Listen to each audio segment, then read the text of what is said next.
Assalamualaikum warahmatullahi wabarakatuh.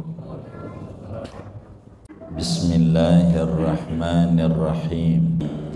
Wal barzakhi, dan alam barzakh. Wa huwa ma bainad dunya wal akhirah.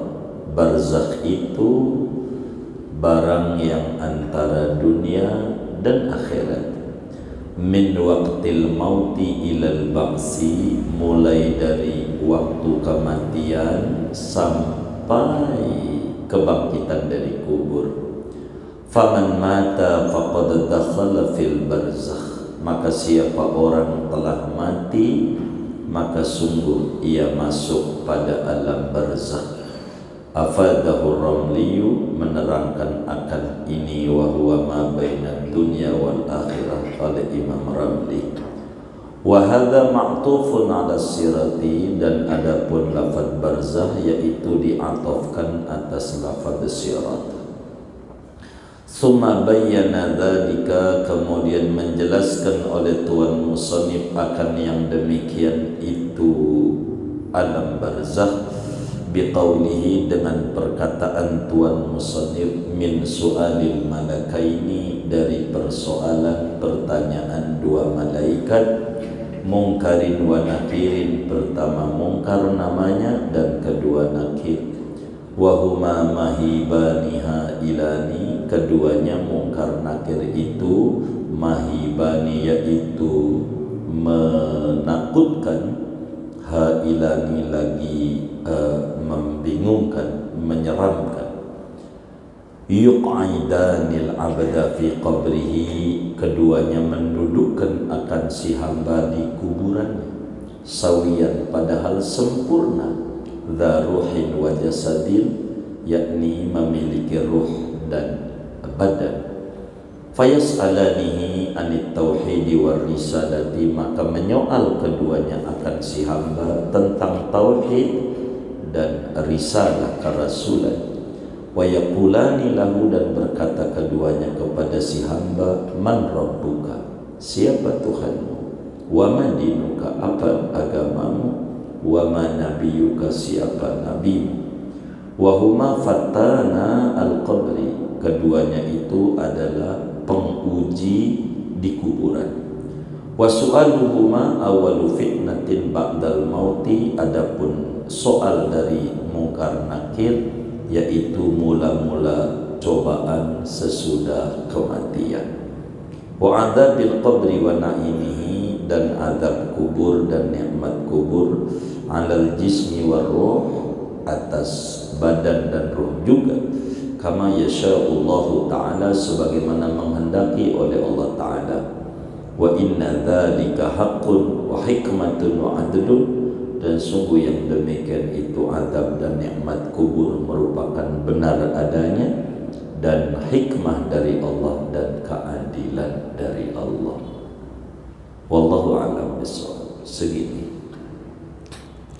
Saudara sekalian yang mulia, bila mana kita percaya bahwa Rasulullah sallallahu alaihi wasallam, bahwa Nabi Muhammad sallallahu alaihi wasallam adalah Rasul utusan Allah, konsekuensinya kita kudu percaya apa saja yang disampaikan oleh Nabi Muhammad sallallahu alaihi wasallam tentang perkara-perkara akhirat.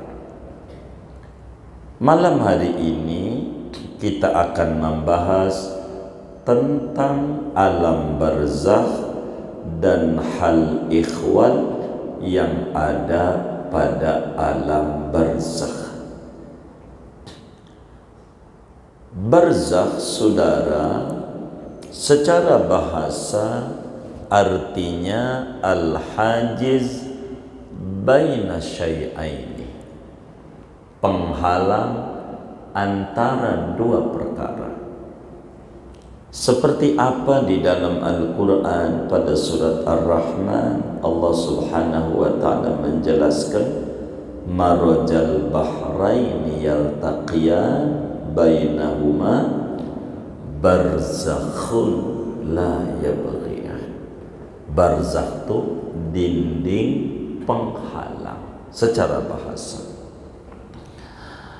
Namun dalam terminologi agama, barzakh itu Syekh Nawawi Al-Bantani jelaskan di sini, wa huwa ma bainad dunya wal akhirah.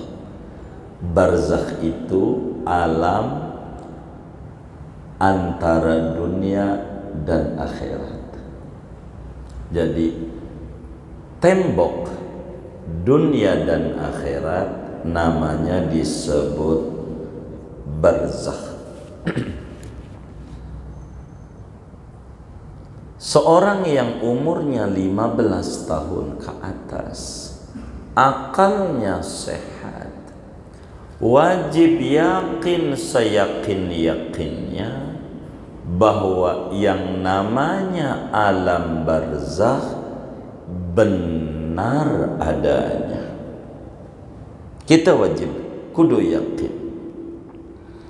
Sehingga dari keyakinan itu akan menimbulkan kesadaran yang sangat luar biasa dalam kehidupannya.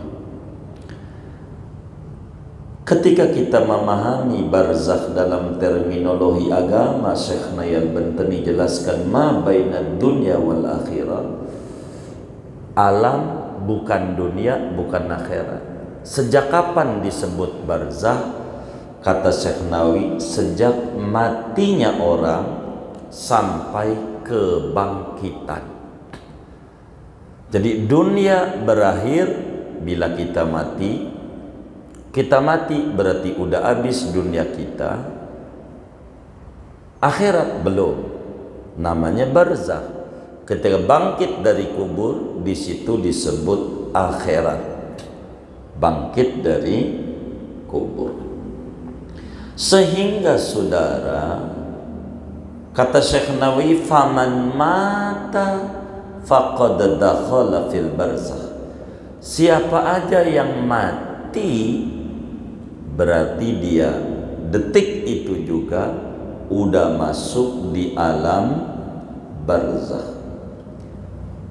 Sehingga saudara, orang-orang yang di alam barzakh dia bukan bagian dunia, sehingga dia nggak makan, dia nggak minum, begitu, nggak makan, nggak minum, karena bukan dunia dan bukan juga akhirat, sehingga dia mendapatkan surga ataukah mendapatkan dia neraka, belum dapat balasan yang disebut surga, belum dapat balasan yang disebut neraka, tapi dia masih disebut alam barzakh.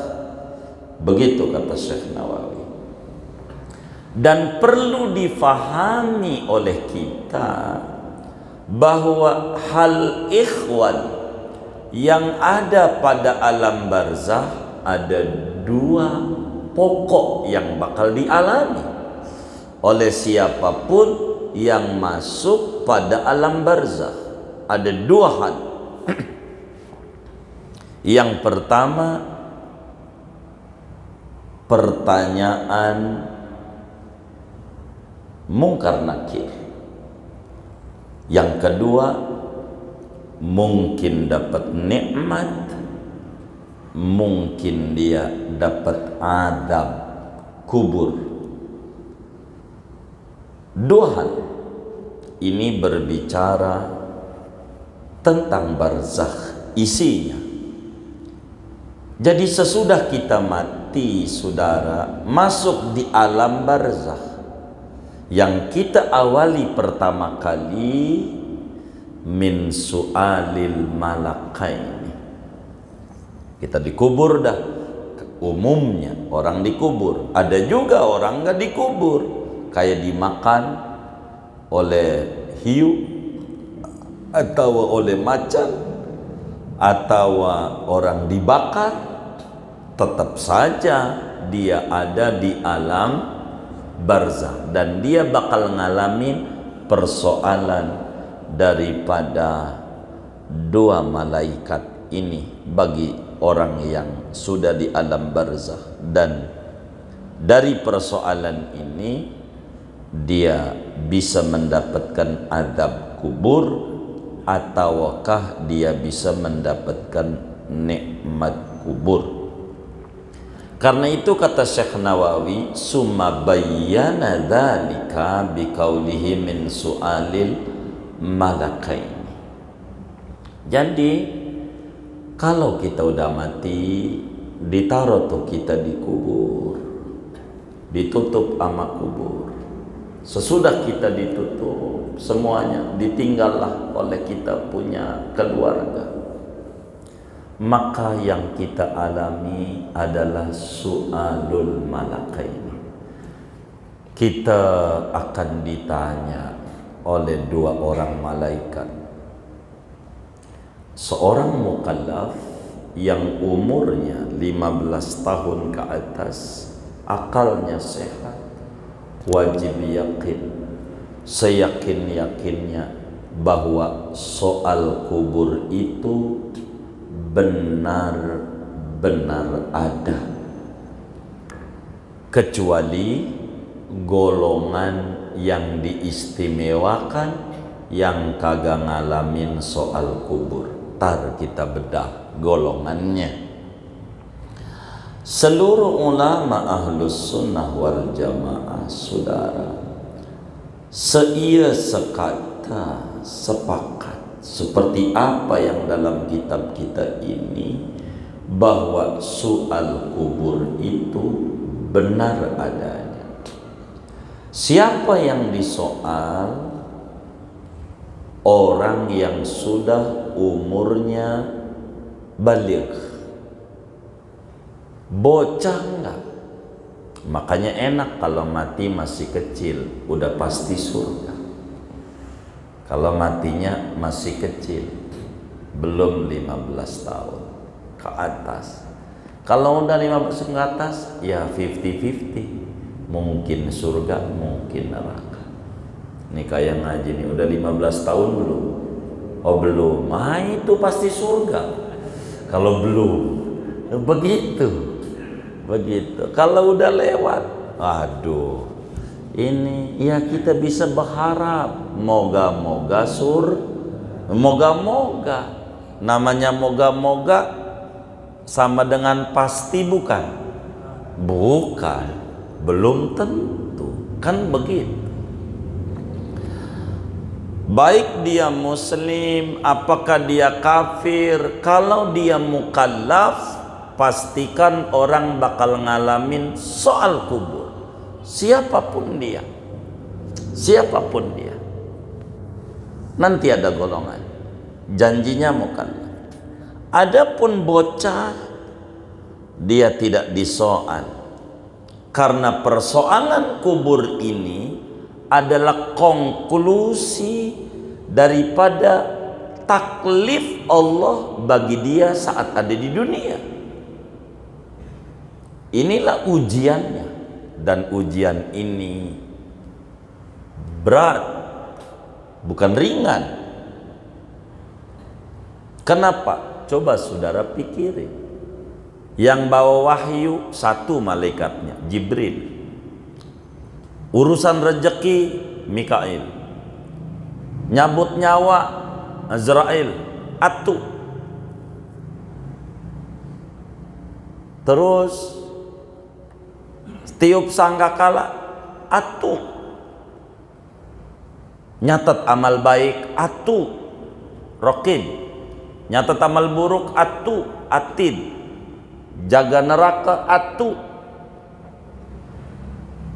Malik, malaikat Malik. Jaga surga, Atu. Ridwan. Tapi kalau ngomongin kubur, dua orang. Kalau dihitung-hitung kayaknya banyakan Atu. Begitu saudara. Ente mau curiga mulu. Sayanya rada bingung mau nerangin ini belakangan ini. Jadi banyakan atu, banyakan.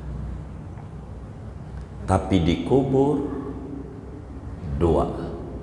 Yang nanya coba, atu aja repot, malaikat maut kan atu repot, ini dua yang nanya. Saking alam barzakh tuh alam yang penuh huru hara, mengerikan. Dari mana dalilnya? Di alam barzakh itu ada namanya soal kubur, saudara. Ada namanya soal kubur. Di dalam hadis yang sahih, Imam Bukhari riwayatkan dalam Sahih Bukhari, Imam Muslim juga riwayatkan dalam Sahih Muslim daripada Sayyidina Anas bin Malik radhiyallahu ta'ala an, kata beliau, qala Rasulullah sallallahu alaihi wasallam, innal abda idza wudi'a fi qabri wa tawalla anhu ashabu wa innahu la yasma'u qur'ani alihim atahu malakani yuq'idani. Bila mana manusia mati, ditaruh di kubur, teman-temannya pada pergi, keluarganya pergi, muanya. Bininya yang katanya dulu janjinya sehidup semati waktu pacaran di bawah pohon pisang, kita mati mau tetap aja bang, neng ikhlas abang duluan, begitu kita mati mah. Lalu kita mau capek-capek, pala jadi kaki, kaki jadi parak, nyali duit kemana-mana, ampe nggak sholat, rugi amat, ampe ninggalin ibadah. Dia aja kita mati nggak mau nemenin, begitu, ampe kita kagak ibadah, mau rugi, ditinggalin muanya. Harta kita kagak ada yang dibawa, kagak ada. Saya belum pernah temukan ada orang mati dikasih kain kafan lalu dikasih kantong kayak begini. Ada nggak di Kreo dikasih kantong kayak begini? Hah? Ada nggak? Oh nggak ada. Takut ada di Kreo, beda. Nggak ada duit yang dibawa. Ya Rabbana, kita temukan di masyarakat tikar butut masih disuruh bawa pulang. Itu tikar udah butut, udah bulukan, mau pulang. Coba, apalagi motor kita, mobil kita, kagak ada yang ikut. Jadi siapa yang nyelamatin kita? Ya sekarang masih hidup, kita kudu ibadah. Karena yang nyelamatin nggak ada lagi diri sendiri dengan ibadah yang kita lakukan. Wa tawada'an wasal. Kata Nabi, wa innahu la yasma'u qur'ani alihim. Tuh mayit masih dengar ketoprak-ketoprak temennya nganterin pulang, didatengin sama dua malaikat namanya Munkar Nakir. Fayuq'idani, didudukin, dudukin. Dikubur tuh bukan tiduran, bakal duduk. Mana dikasih lubang landaknya sempit kayak begitu, gimana mau duduk, udah sengsara dia. Harus bener bikin lubang landak tuh. Gitu, orang mau didudukin, kita duduk begini. Duduk. Coba saya minta izin bang, belonjor bang, kakinya belonjor. Coba belonjor aja ya, belonjor.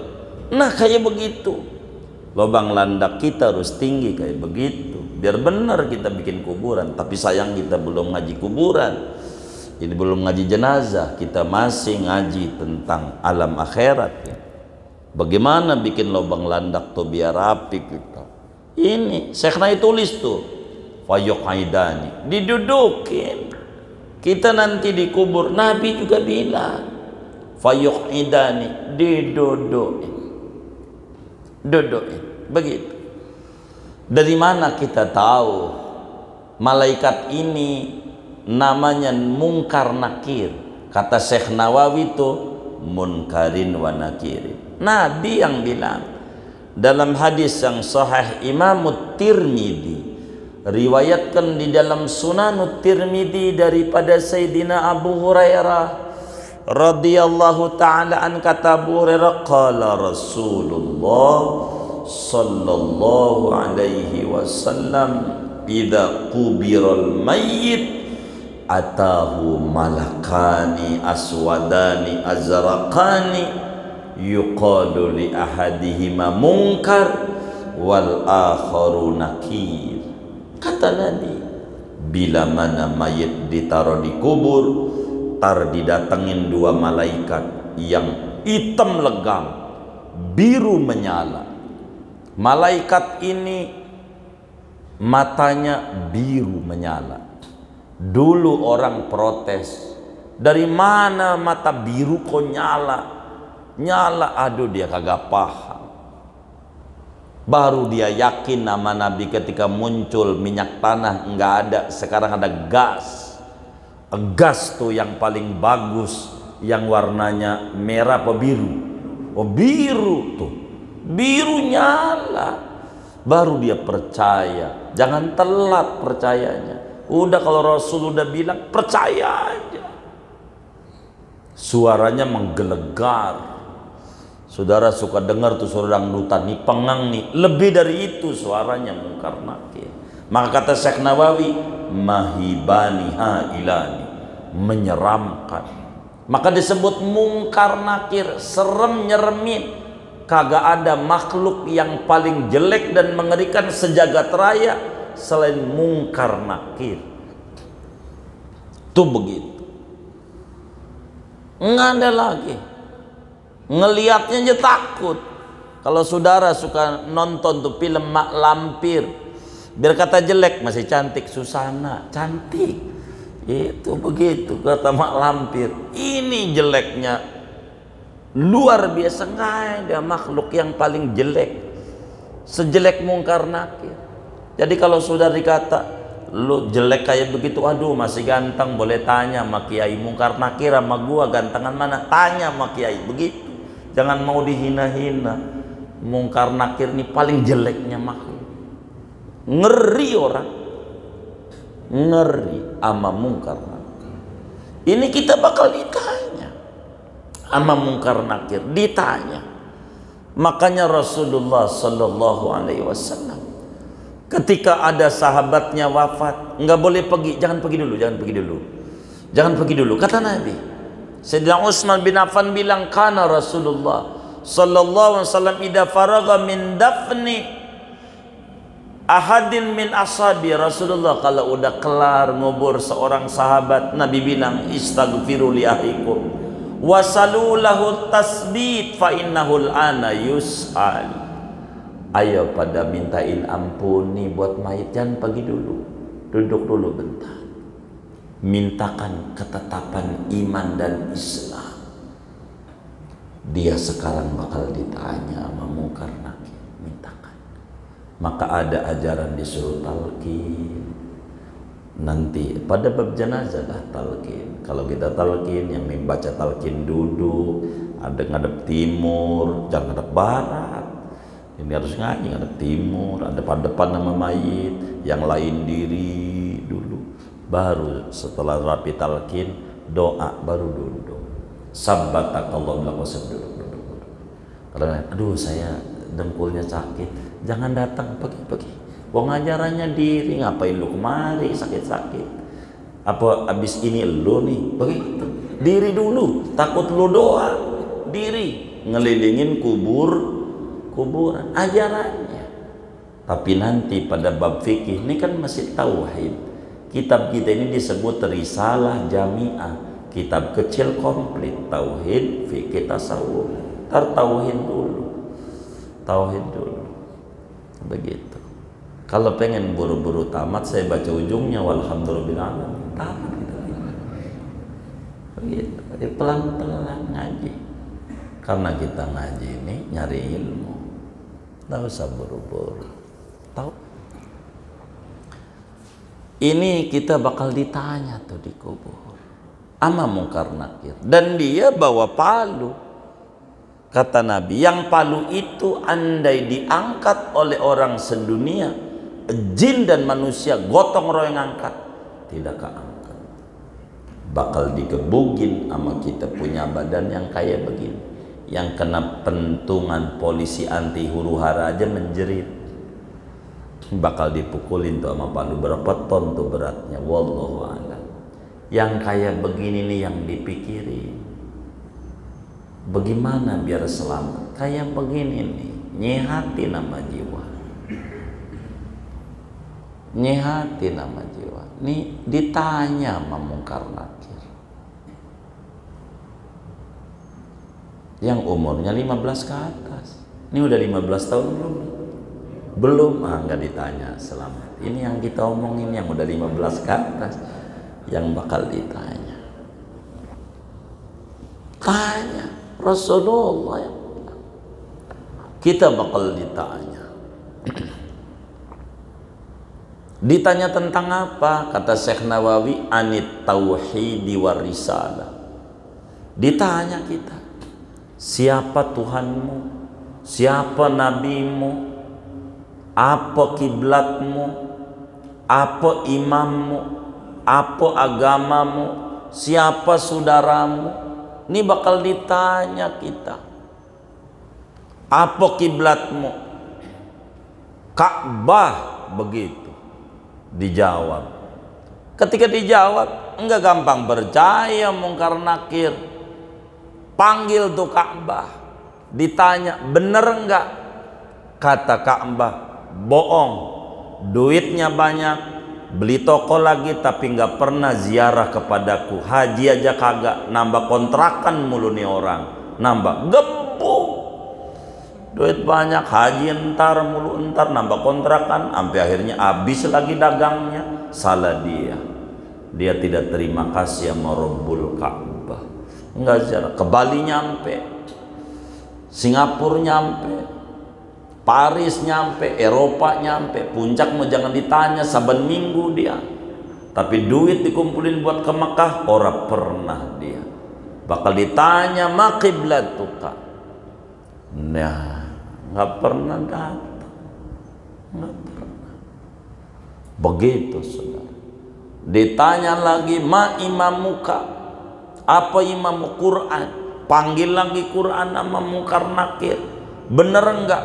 Orang pernah baca WA mulu WA, begitu kata Quran. Biar seain baca, karena bakal ditanya bener enggak imamnya? Quran. Mau ngapain? Quran buat mas kawin doang, mas kawin aja Quran. Begitu mas kawin. Diajarin juga kagak sama bininya, taruh aja di rak. Emang apa? Dia kata itu kitab suci, saking sucinya orang pernah disentuh. Ini tanda udah belum ya? Oh belum.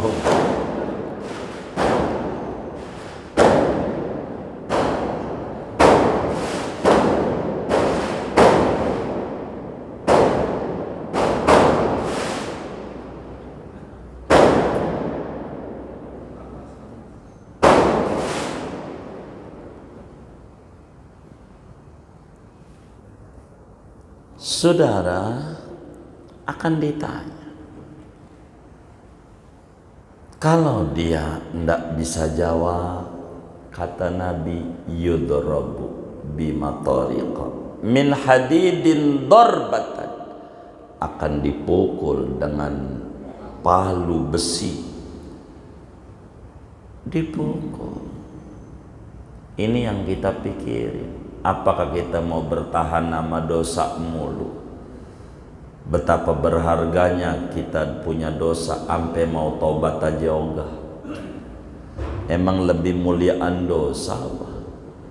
Sampai enggak mau bertaubat balik sama Allah. Mau sampai kapan? Rambut aja udah pegel dari hitam jadi putih. Mana jadi capek sama kelakuan kita. Udahlah waktunya kita jadi primus, pria masjid musola. Nggak apa-apa.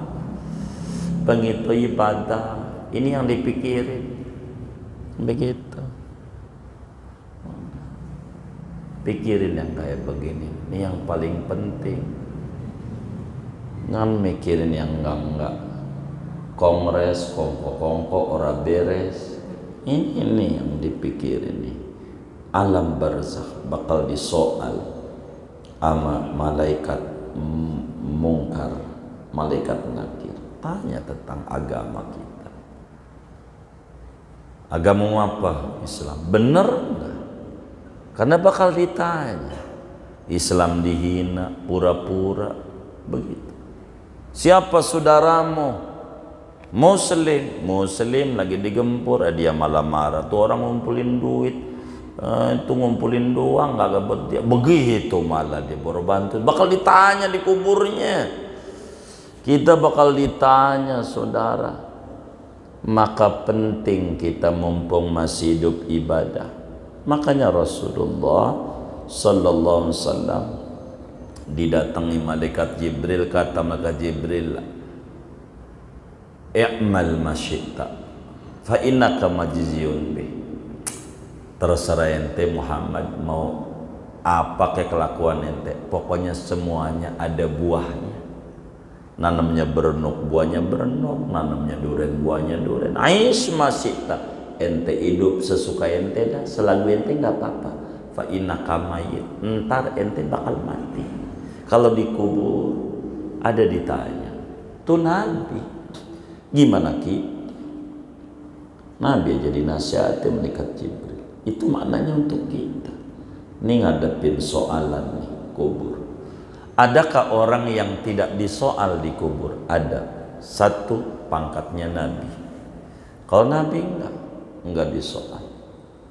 Dua, kalau itu berat, kita kan bukan golongannya. Begitu. Orang yang tiap malam baca surat Tabarok, tidak pernah tinggal sampai dia mati.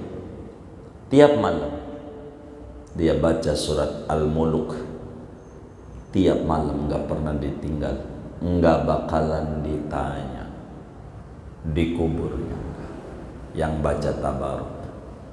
Jadi kalau saudara baca Tabarok, pengen ngintip dulu, kira-kira besok mati apa kagak? Mati apa kagak? Begitu. Dia baca tuh malam apa ya? Ini malam apa nih? Selasa nggak mati. Malam Rebo baca nggak mati. Malam Kamis nggak baca mati. Ya disoal. Begitu. Jadi maka kalau pengen nggak baca, nanya dulu, mati apa kagak? Daripada kita gak tahu, baca aja saban malam 30 ayat sampai ujungnya. Qul ara'aitum in asbaha ma'ukum ghauran famay ya'tikum bima'in ma'in. Sunnat di YouTube baca Allahu ya'tina bihi wa huwa rabbul alamin. Ini surat Tabarok, di antara surat yang kita sunat terakhirnya membaca doa Allahu ya'tina bihi wa huwa alamin. Mana lagi orang yang meninggal malam Jumat atau siang Jumat, janjinya Muslim, lolos dari persoalan kubur. Tuh begitu. Nabi bilang begini, saudara, man mata lailatal jumu'ah aw yaumaha amina min fitnatil qabri. Siapa mati, janjinya Islam, malam Jumat atau siang Jumat, dia selamat dari persoalan kubur. Selamat. Kalau ada kawan kita nampak kelihatannya kurang ke masjid tapi mati Jumat, pastikan dia punya amalan istimewa. Tanya sama keluarganya, kok dianugerahi kayak begitu? Kalau begitu saya malam Jumat bunuh diri aja. Ini mau kagak bisa. Ngarang. Bukan, Allah yang punya mau. Allah yang punya mau. punya mau mati malam Jumat. Itu istimewa. Luar biasa itu orang punya amalan sampai dianugerahi meninggal malam Jumat. Lihat aja yang nyolatin jadi masjid banyak. Emang diminta dia? Kagak, Allah utus orang suruh sholat Jumat di masjid itu. Hebat enggak kayak begitu? Luar biasa. Makanya kalau mati Jumat tuh bawa ke masjid, jangan pakai sambutan lama. Tuh sambutan, yang ini sambutan temen kantornya udah pada pulang, tambah dikit dia kagak ngerti. Allah udah utus itu orang pada kumpul, langsung aja sholat, ntar sambutannya bisa sholat. Jadi orang nggak buru-buru pergi, sambutan dulu, sambutan ini, sambutan itu panjang. Begitu sampai jam 1 ya tinggal 5 orang, ya dikit. Begitu. Ini masalah kita keluarga. Langsung aja sholatin, ntar sambutannya bisa sholat. Orang belum pada pergi.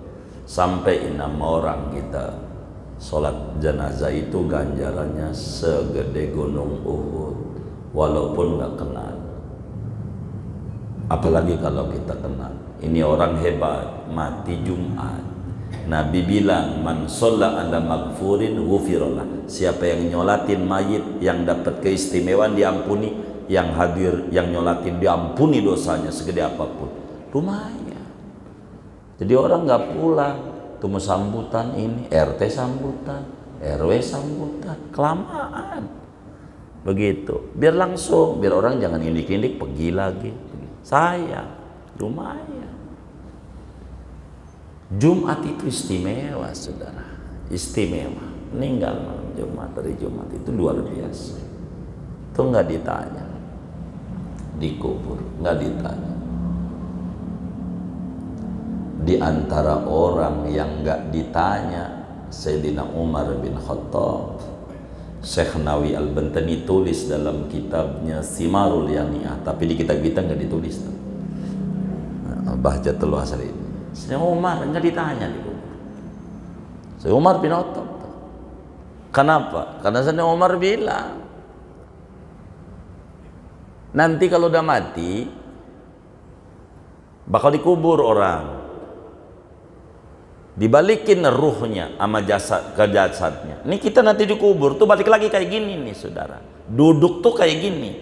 Sawiyan tadi tuh, daruhin wa jasadin. Ruhnya ada. Kita kayak gini. Ada 2 riwayat itu. Saya Nawawi nampak menyebutkan sampai kaki. Riwayatnya sampai pinggang. Ruh kita. Sayyidina Umar sampai nanya sama Nabi, akal kita balik ya kayak gini aja Nabi, kayak kita hidup. Percis kayak begini. Oh, kalau kayak begini saya bakal jawab mungkar nakir. Begitu kata Sayyidina Umar. Kata Nabi, innahu la muwafaq. Umar bakal bisa jawab. Begitu Sayyidina Umar. Jadi waktu di sakit Sayyidina Umar tuh ditusuk 17 tusukan, dia izin minta dikubur di samping Rasulullah. Karena rumahnya Siti Aisyah, kalau Sayyidina Abu Bakar nggak perlu izin. Emang dia anaknya. Umar orang lain, diizinin singkatnya dari cerita panjang, tapi pada bagian itu saya harus bercerita. Sayyidina Umar dikubur di situ. Malaikat mungkar nakir Sayyidina Ali ngintip nih, nggak pulang, duduk. Mungkar nakir datang, seram, menggelegar suaranya, gitu. Nanya Sayyidina Umar, kata Sayyidina Umar, yang pelan lah, di samping ada Nabi Muhammad, ente hargai Nabi. Itu ditinggal, jadi kagak ditanya. Tuh begitu, cakep, ada Nabi. Tuh pintarnya Sayyidina Umar. Itu yang pemimpin paling adilnya pemimpin. Bukan saja kaum muslimin yang bilang, orang barat saudara, orientalis, mereka memuji dinasti yang paling berhasil dari dinasti Islam ketika rajanya yang memimpin Al-Faruq, orang barat. Michael Hart nulis dalam 100 orang terkenal di dunia, Sayyidina Umar ada itu. Ditulis hebatnya Sayyidina Umar, tapi takut sama soalan kubur. Umar ngeri. Maka waktu Umar udah senja, ada orang kasakusuk. Siapa ini yang layak jadi pimpinan ini? Semuanya sepakat karena anak Sayyidina Umar itu paling hebatnya orang. Namanya Sayyidina Abdullah bin Umar. Sebagian teman majlis sudah ziarah ke makam Sayyidina Abdullah bin Umar. Pinter luar biasa. Pinternya mengerucut. Yang layak jadi pimpinan Abdullah bin Umar. Kagak bisa. Jangan sampai anak saya jadi pimpinan. Itu pemimpin yang hebat kayak begitu. Umar sampai kayak begitu. Sampai sahabat ngakalin. Apa ngakalin tuh? Mensiasati. Dikocok beberapa orang. Ada Umar, ada Abdullah bin Umar, sedang Utsman. Siapa-siapa tuh? Ada 6. Dikocok. Dibaca lagi sama Sayyidina Umar. Ada nama anaknya. Buang anak saya. Jangan anak saya. Enggak boleh. Pemimpin yang paling adil. Tapi ngeri sama kuburan. Ngeri. Kita pemimpin bukan. Ponakan Nabi bukan. Cucunya bukan. Kita hidup nyantai-nyantai. Bahaya. Ini ngeri kuburan. Alam barzakh 1 ada persoalan kubur. Kedua, kata Syekh Nawawi, wa adzabil qabri wa naimi. Ada namanya azab kubur, ada namanya nikmat kubur.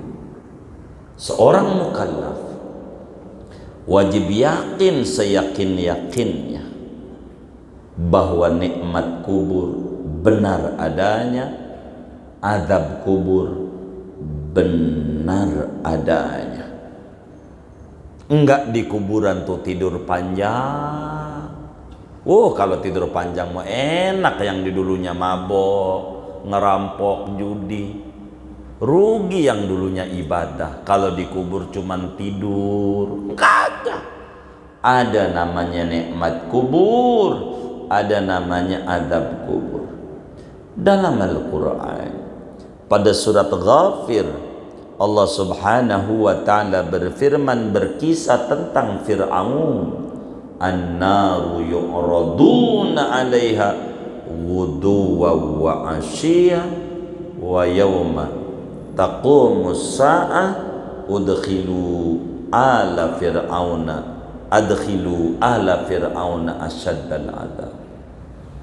An-naru yu'raduna 'alaiha, api datang kepada mereka pasukan Fir'aun pagi dan sore. Wa yauma taqumusa, nanti kiamat. Berarti itu apa? Dikubur. Dikubur ada namanya azab kubur. Enggak tidur doang. Ada namanya nikmat kubur. Makanya kita orang disuruh tuh doa sebelum salam sholat.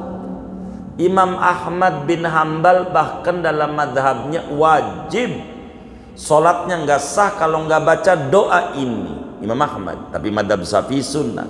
Ba'da tasyahud akhir sebelum salam, Allahumma inni a'udzubika min adzabil qabri wa min adzabin nar wa min fitnatil mahya wal mamat wa min fitnatil masihid dajjal. Jangan salam sebelum baca ini. Imam Ahmad sama anaknya baca ini enggak ulangi sholatmu, enggak sah, ulangi sampai begitu. Nabi yang ibadahnya kayak begitu sampai nangis sama Allah sebelum salam, Allahumma inni a'udzubika min adzabil qabri. Tuhan, jangan sampai saya dikubur disiksa. Nabi, masa kita kagak baca itu sholat, mana ngebut lagi sub begitu. Ini yang benar kita ibadah ini, ngadepin akhirat. Ada namanya nikmat kubur, ada namanya azab kubur. Bahkan di dalam Sahihul Bukhari, Imam Bukhari riwayatkan hadis dari Sayyidina Abdullah bin Abbas. Marran Nabiyyu sallallahu alaihi wasallam biqabraini wa huma yu'adzabani wa ma yu'adzabani fi kabirin. Kata Nabi, kata Sayyidina Abdullah bin Abbas, Nabi lewat dalam satu pekuburan, dikasapkan dua penghuni kubur lagi disiksa dua-duanya. Itu menunjukkan siksa kubur ada. Makanya ada doa, Allahumma ja'al qabrahu raudhah min riyadil jannah. Wala taj'al qabrahu khufrah min khufarin nar atau niran. Begitu. Ya Allah, jadikan kuburnya taman surga. Belum surga, alam barzakh, tapi tamannya. Apa sih taman? Bahasa Betawinya latar. Hah? Iya, latar, halaman, taman. Sebelum kubur ada di dunia taman surga, namanya majelis taklim. Makanya Nabi bilang dalam hadisnya, idza marartum bi riyadil jannah farta'u.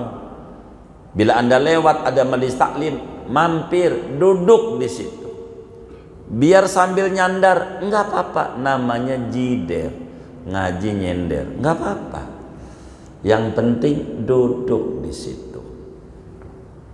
Kenapa? Kalau kita orang miskin sering dolan main ke latar orang kaya, latarnya lama-lama disuruh masuk. Kenapa? Udah sering main di latar. Nah, majelis taklim itu latar surga. Sering main latar, entar masuk surga. Latar surga dunia majelis taklim, di kubur enak. Nanti di akhirat enak. Kalau orang ngaji itu kuburannya jadi luas.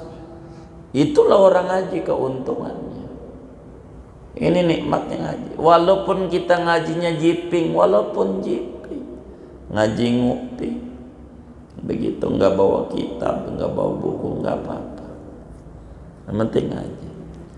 Apanya yang disiksa, apanya yang dapat nikmat, kata Syekh Nawawi, dua-duanya, ruh juga, jasad juga.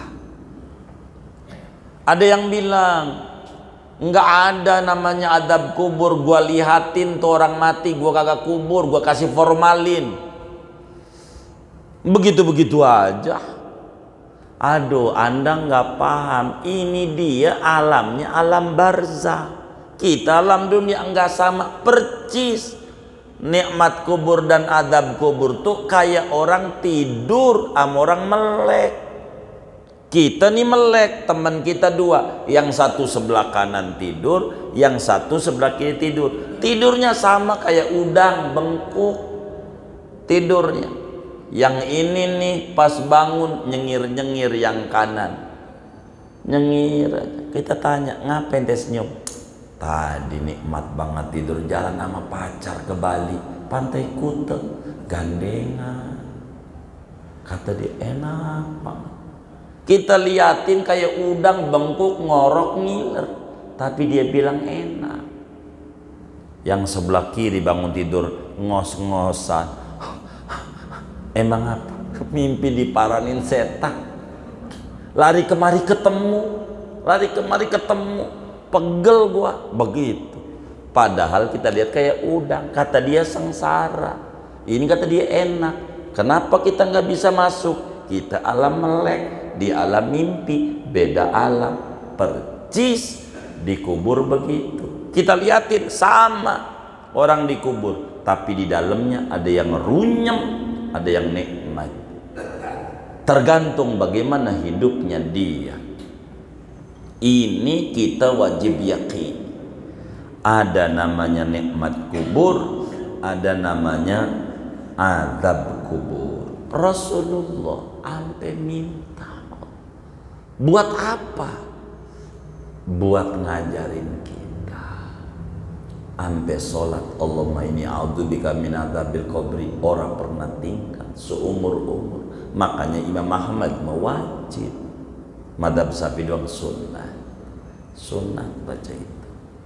Kalau sholat jangan tinggal, jangan sampai ngalamin adab kubur. Nabi, masa kita kagak baca itu? Kebangetan. Ini wajib kita yakini. Ada alam barzakh, ada namanya soal mungkar nakir, ada namanya azab kubur, ada namanya nikmat kubur.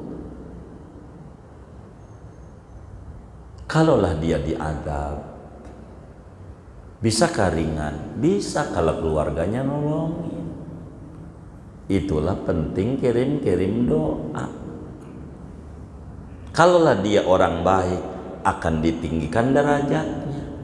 Makanya dalam kitab Syarhus Sudur, Imam Suyuti meriwayatkan hadis, innal abda la yurfa'u darajatuhu fil jannah fayaqul ya rabbi anna li hadha qala bistighfari waladika lak. Ada seorang hamba derajatnya tinggi, dia kaget, ya Rab, ibadah saya dulu di dunia nggak sebanyak ini, ngapa ini kayak begini, tinggi amat ini, nikmat di kubur aja udah kayak begini enaknya. Dari mana ini? Anakmu di dunia banyak kirim doa untuk kamu, mintain ampun. Begitu saudara, beruntung orang yang punya anak dan anaknya dididik dengan didikan yang benar, sehingga dia mati ingat bukan nama warisannya doang, tapi ingat sama orang tua. Betapa orang tuanya orang hebat, udah mati masih ngasih makan. Rumah yang dia tempatin gak perlu kontrak. Dari siapa? Dari orang tua. Bahkan kontrakan yang tiap bulan diambilin orang tua juga tanahnya, dia tinggal mengutin doang. Masa timbang mau haul aja dia kudu pakai proposal kemana-mana. Orang tua mau ngapain? Sisihin aja seperak dua perak. Begitu. Andai nggak dikasih apa-apa aja kudu bakti sama orang tua, ngelahirin ke dunia aja luar biasa. Masa kita orang tua kita, ya Allah, rumah yang kita tempatin kalau ngontrak berapa tahun, sisihin aja seperak buat orang tua kita. Saban bulan mau 1.000 perak, 1.000 perak. Begitu sudah. Karena ini hal yang paling penting. Ayah bunda kita, ya Allah, luar biasa. Udah mati masih ngopenin kita, apa enggak luar biasa? Maka sudah seyogianya sebagai anak ingat orang tua. Nggak usah mikirin kakak kita, adik kita, ini kita kudu bakti. Nggak usah ngiri sama orang kagak benar. Kata kita kakak kita kagak, kata adik kita kagak. Ini udah urusan dia, kita yang bakal tanggung jawab sama Allah di kuburnya. Begitulah hidup. Dan ini hal yang paling penting untuk kita pikirin serius, ngadepin ini gitu, ngadepin kuburan ini, alam barzakh. Karena ini pasti kita bakal hadapi. Yang kayak begini yang kudu kita puyengin. Yang lain di dunia nyantai, yang lain makanlah kita. Kalau ukuran makan orang yang kafir aja nyembah Allah kagak, yang ngasih rezeki Allah masih kasih makan. Masa kita yang ngaji orang dikasih makan sama Allah, insya Allah. Cuman kadang ulah tuh dibikin buat sama kita. Begitu. Itu yang kemudian salah kita. Jadi masalah, lalu nyalahin Allah. Pinjol kita yang pencet, pinjol, ujung begitu nangis sama Allah, ya Rob. Kau kagak denger apa? Ya dengerlah kata Allah. Lu nya aja. Ngapa main pinjam-pinjam? Hidup sederhana aja, pakai baju di badan sendiri ngukurnya. Jangan di badan orang lain. Jadi puyeng diri. Begitu. Emang corona enggak bikin puyeng, yang bikin puyeng cicilan. Tapi ulah kita yang tanda tangan di BRI, kur kita yang disalahin Allah. Salah kita, jangan ukur diri. Begitulah hidup. Agar supaya kita ini balik sama Allah, bertaubat kepada Allah.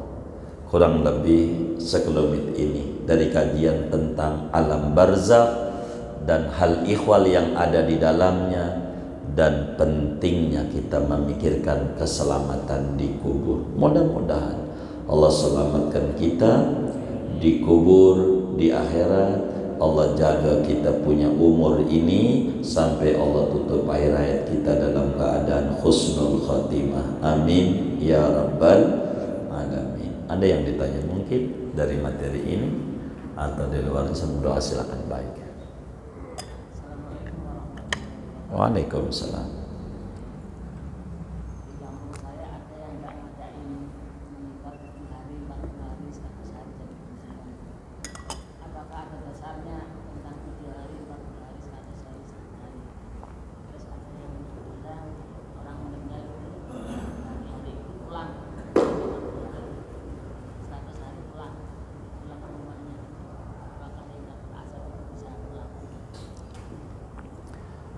Jadi berbicara sedekah, ada orang barangkali 7 hari, itu ada dasarnya. Orang itu ditanya di kubur berapa kali. Dalam satu riwayat, Imam Suyuti juga tulis dalam kitab Syarhus Sudurnya, Al-mu'min yuftanu fi qabrihi sab'ata ayyam. Orang itu ditanya di kubur sampai seminggu. Ditanya ujian tuh, ujian nasional aja kadang 3 hari, hari ini matematik, besok bahasa Indonesia, besok bahasa Inggris, begitu. Dan kuburan itu ditanya itu begitu. Maka dari sebab itu ada orang membuat acara seperti itu, tapi itu hanya kadar kemampuan. Jadi jangan disalahkan berbicara 7 hari, 3 hari, jangan itu. Tapi lihatlah anak bakti sama orang tua. Itu yang harus dilihat. Kalau ngelihat itu sama dengan anak dia larang bakti sama orang tua. Kan yang sedekah dia, apa mau 3 hari, mau 7 hari dia, duit dia buat babanya. Lah kita yang marah-marah, siapa kita? Begitu. Ini yang menjadi masalah. Begitu, yang nyumbangun masjid dia, yang nyumbang dia, kita marah-marah, kan salah kita, nggak ada urusan. Begitu, jadi biarkan itu orang hanya adat, tapi punya dasar, ada dasar. Orang begitu, mayit dikubur ini 3 hari badannya bengkak, 3 hari kembung, seminggu pada meletus dari kembung. Badan bengkak, kembung. Makanya lihat orang kampung itu kalau udah 3 hari sedekahnya rada gedean, nasi uduk 3 hari. Kalau udah seminggu lebih banyak kan. Itu kan ada kayak begitu. Itu terlepas segalanya. Boleh saja orang sedekah 3 hari, enggak apa-apa. 7 hari silakan aja. Kalau saudara kaya, sabanari yang bagus. Kalau saudara kaya, tapi jangan larang yang mampunya segini nih. Kalau kaya, sabanari aja bagus buat orang tua. Kasih makan 1000 orang ya sabanari kalau mampu. Tapi jangan sampai disalahin yang mampunya cuma seminggu begitu. Ya biarin, nggak apa-apa, masih bagus. Ini anak ngamalin apa yang dipesan oleh Rasulullah Sallallahu Alaihi Wasallam ketika sahabat nanya, ya Rasulullah, inna abawaya qad halaka, fahal baqiya min birrihima ba'da mautihima syai'. Rasulullah, abahku udah mati, jalan bakti apa saya sebagai anak kepada orang tua yang udah mati nih Nabi? Kata Nabi, as-salatu alaihi, ente kirim doa, itu bentuk kirim doa, ngamalin ajaran Rasulullah, jangan diomelin. Jangan. Kalau kita nggak suka buat, nggak apa-apa. Sebab di kampung saya aja begitu. Saya punya tetangga, dia punya anjing mati, nggak ditahlilin, nggak apa-apa, urusannya dia, ya kan? Boleh saja. Boleh nggak? Boleh kan, anjingnya dia, ya kan? Terserah dia, dan begitu. Boleh saja. Ini ada orang berbuat baik, bagus, anak bakti sama orang tua. Itu tindakan mulia yang perlu kita apresiasi. Begitu. Memberatkan, tanya aja sama dia. Dia yang sedekah aja nggak merasa diberati, kita sedekah kagak dikomentari mulu orang sedekah. Ini yang bermasalah ini kita, jangan-jangan begitu. Ini ada anak bakti sama orang tua, kan bagus, silakan saja. Kita nggak mau, ya kan nggak apa-apa gitu. Dia bakti, saya baktinya nggak begitu, iya boleh juga, kan banyak.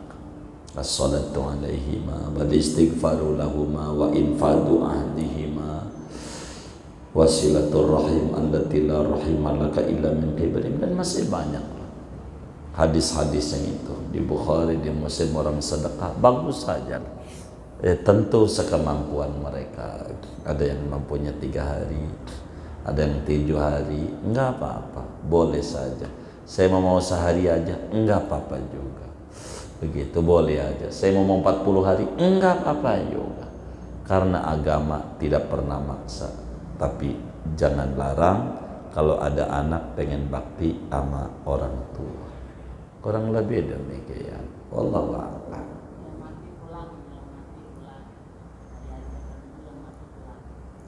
Yang mati pulang bagus, kalau sampai yang mati pulang, kalau bisa suruh kerja lagi, kan lumayan kita duit lagi. Bukan, jadi begini, kalau kita udah meninggal nanti bakal bersuara kepada keluarga, wahai yang nempati rumahku, apakah kau masih ingat namaku? Wahai yang makai duit-duitku, tanahku, apakah kau lupakan aku? Itu pesan mereka. Maka inilah di antara orang amalin itu begitu. Kita sih nggak dengar, nggak tahu pulangnya, nggak tahu. Kalau tahu pulangnya mintain duit aja. Begitu. Kita nggak tahu, cuman bahasa ini sebagai nabi ingetin betapa kita anak ada hubungan dengan orang tua. Saya udah tulis bang, coba minta sama teman-teman majelis judulnya tuntunan tahlil ya, Ahlus Sunnah, dalil-dalil Ahlus Sunnah wal Jamaah. Saya tulis panjang lebar tuh apa yang abang kita tanya seluruhnya. Kenapa baca Yasin, kenapa baca Qulhu, kenapa doanya begini, kenapa begini, apa pulang apa enggak, panjang kami udah tulis di situ. Ini adalah fungsi betapa anak tidak boleh putus hubungan dengan orang tua meski sudah meninggal dunia. Karena Al-Qur'annya wa qadara rabbuka alla ta'budu illa iyyah wa bil walidaini ihsana. Kapan mau hidup mau mati nggak boleh putus anak dengan orang tua. Panjang paparannya, tapi sekelumit ini moga bisa dipahami. Wallahu a'lam. Sudah ya? Iya baik.